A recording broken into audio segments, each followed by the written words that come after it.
عليكم ورحمة الله وبركاته وصحبتي دقاليقا كحرين channel كيرنا يا هبلاء جيسك aad baan idin salaamaya maanta waxaan u taaganahay halka ayaad ceeda walaalkay Axmed FJ waxaan leenahay walaa qaali soo dhawow adana ceeda ku taaganay wadankaaga ku soo dhawow dawaa ku kaaka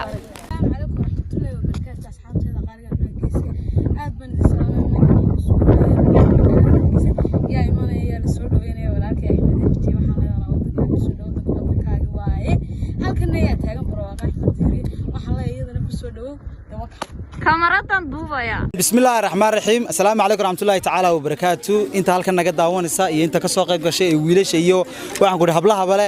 dhamaantood baad baan u salaamaya waa caasimadii Hargeysa waa hooyigii fanka iyo suugaanta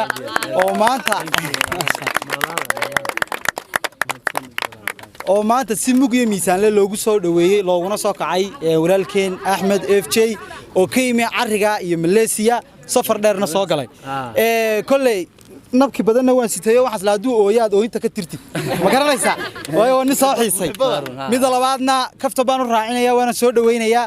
laakiin waxa kafta kan dib u dhigtay waan u qadimaya maadaama waqti iska gabagaabay salaadu ma xidhna ilaa uu marwadi ka keenaya meesha de waar miyaan ahaynte dimaashadii waa maqan ma garateen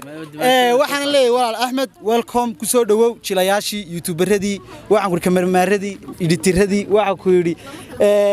youtuber meesha lama kala hadin ilaa abwaanadii baa joogo fanaaniintiina way joogaan heesiin arooska tumi doono Maxamed Dayax baa jooga ma garateen heesta lamaanaana tumi doona bisha baa isku bedela welcome ku leenahay walaal thank you so much qalbi to qalbi baad ilaa dhamaantiin noolaada waad muujiseen ma garanaysaa intii loo baahnaa aniguna waa idin jooga wax walba oo iga baahantiina diyaar baan idin lahahay ka warwarina insha Allah ma sha Allah idin aadiye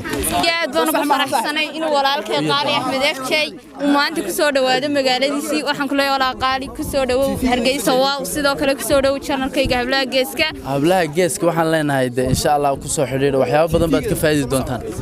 insha Allah ana waxaan rajeynaynaa subscribe saartaan si qurux badan bay ii soo dhaweysay walaashay qaali way idinka arkay garabkayga ka muuqata de waxaan leeyahay boqolkiiba noolow adiga iyo dhamaan intan soo dhaweysayba walaalkay qaali aad iyo aad baan ugu faraxsanay inaan garabkaaga ka soo muuqdo anoo taageero ku ahaa taageeri jiray daawan jiray maanta farxadeyda run ahaantii ma soo koobi karo xataa aad u ima damqaso aad iyo xataa insha Allah iyagana waxa idin soo salaamay teamka igu xiran ee subscribe-ka ii saaray waxay taageen inaan aragno weeyaan dadka ku soo dhaweynaya waqtiga aad wada qaadansan waa kuwan waa u jeedaan marka idinkana waxaan leeyahay ku soo tufa insha Allah channel walbaaban ka soo muuqdana insha Allah YouTube-kayga aad ku arki doontaan u kacana dileeyo oo magaranaysa subscribe-ka iyo wixii walbaabeed ma garanaysa la sameey jiray sameeyada goobtu way fahmaysaa ma garatay walaalkay qaali aad iyo aad baad mahadsantahay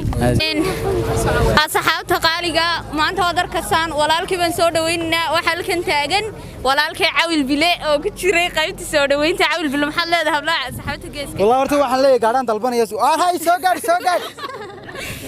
هيا وراء نفتح عياريسه horta asxaabta qaaliga aad baan idin salaamaya ku xiran hablaha geeska iyo walaashii barwaaqo waxa la soo dhaweeyay maanta cadaalad loo tagnaa walaalkeen Axmed FJ waanu soo dhaweynay ma sha Allah si qurux badan muuqaalada qaybta badan ka daawan doontaan anigoo idigu hadal badateene ma ka dayaan way asxaabta u shaadilay inta niyada u kaawadayo subscribe la dhaca channelka aad iyo waxa la walaalkay waxa la walaalkay Axmed FJ soo dhaw walaal qaali ku soo dhaw wadankaaga hooyo ku soo dhaw Hargeysa cadeey de waxaan ku leeyahay waan wada joognaayay wada baashaal doonaa insha Allah taala ku soo dhaw halkan waxa taagan saaxiibaday Maariya saaxiib Axmed FJ maxaa leedahay waan ku dhawahay salaam calaykum asxaabta qaaliga waxaan leeyahay walaalkay ku soo dhaw wadankaaga waaye alciida waxaan taaganahay isaga waxaan leeyahay